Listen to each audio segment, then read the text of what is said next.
नमस्कार। आज हम बात करने वाले हैं सुप्रीम कोर्ट के एक बहुत ही दिलचस्प फैसले पर।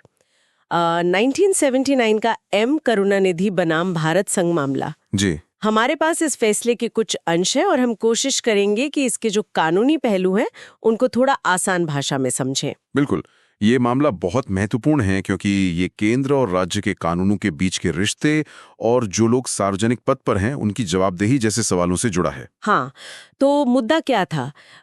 तमिलनाडु के पूर्व मुख्यमंत्री थे एम करुणानिधि। जी। उन पर भ्रष्टाचार के आरोप लगे। जी, और केंद्र सरकार ने कहा कि उन पर आईपीसी और भ्रष्टाचार निवारण अधिनियम मतलब जो सेंट्रल एक्ट्स हैं उनके तहत मुकदमा चलना चाहिए। मंजूरी दे दी। लेकिन यहीं पर पेंच आया। करुणानिधि जी ने इसे चुनौती दी। उनकी एक बड़ी दलील ये थी कि भाई तमिलनाडु ने तो 1973 में अपना खुद का एक कानून बनाया था, तमिलनाडु लोक पुरुष आपराधिक कदाचार अधिनियम। हाँ, और उसे राष्ट्रपति की सहमति भी मिली थी। बिल्कुल।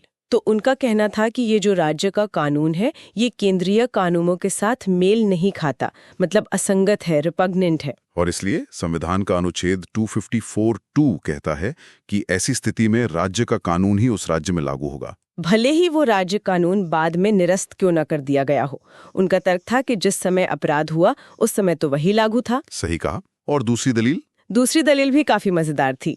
उन्होंने कहा कि मुख्यमंत्री होने के नाते वो आईपीसी की धारा 21(12) के तहत जनसेवक यानी पब्लिक सर्वेंट है ही नहीं। अच्छा, उनका आधार क्या तो इसके लिए? उनका कहना था कि सरकार के साथ उनका कोई मालिक नौकर वाला रिश्ता नहीं होता जो जनसेवक की परिभाषा के लिए जरूरी है। काफी पेचीदा तर्क हैं दोनों। तो पहले उस असंगति वाले पॉइंट को देखते हैं।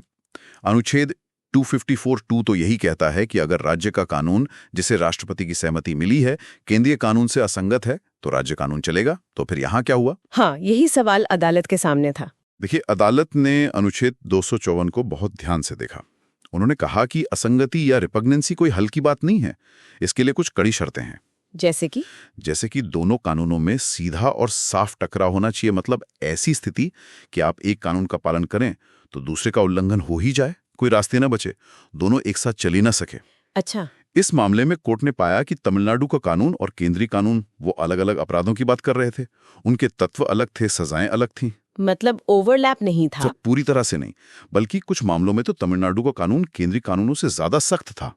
और सबसे अहम बात जो शायद निर्णायक थी, हाँ, तमिलनाडु के कानून में बाद में एक संशोधन करके धारा 29 जोड़ी गई थी और उस धारा में साफ साफ लिखा था कि ये राज्य कानून किसी भी अन्य लागू कानून के अतिरिक्त होगा, ना कि उसके अल्पीकरण में, मतलब in addition to and not in derogation of any other law. ओ, तो मतलब राज्य विधायिका ने खुद ही कह दिया कि हमारा कानून केंद्रीय कानून की जगह नहीं ले रहा बल्कि उसके साथ चलेगा।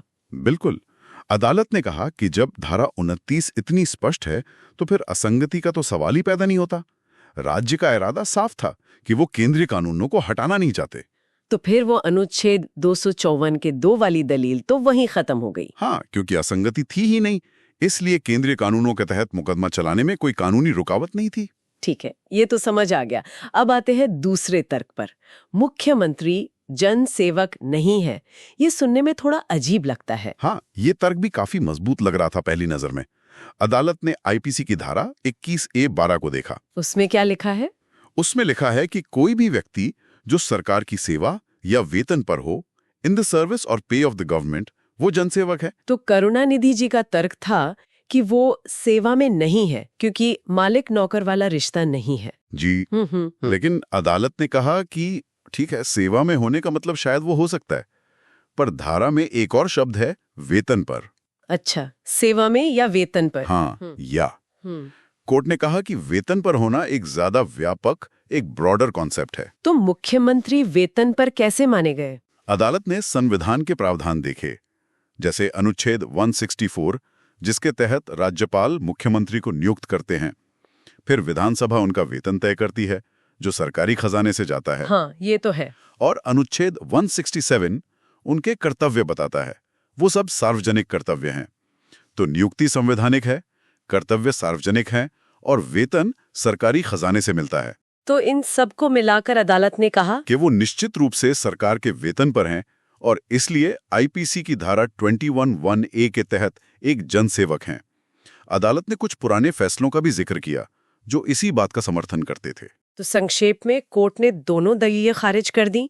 न तो राज्य कानून असंगत माना गया और मुख्यमंत्री को जन सेवक माना गया। जी हाँ, कोर्ट ने कहा कि तमिलनाडु कानून की धारा 29 के कारण असंगति नहीं है और मुख्यमंत्री अपने पद और वेतन की प्रकृति के कारण आईपीसी के तहत जनसेवक हैं, इसलिए मुकदमा जारी रह सकता था। अपीलें खारिज हो गईं।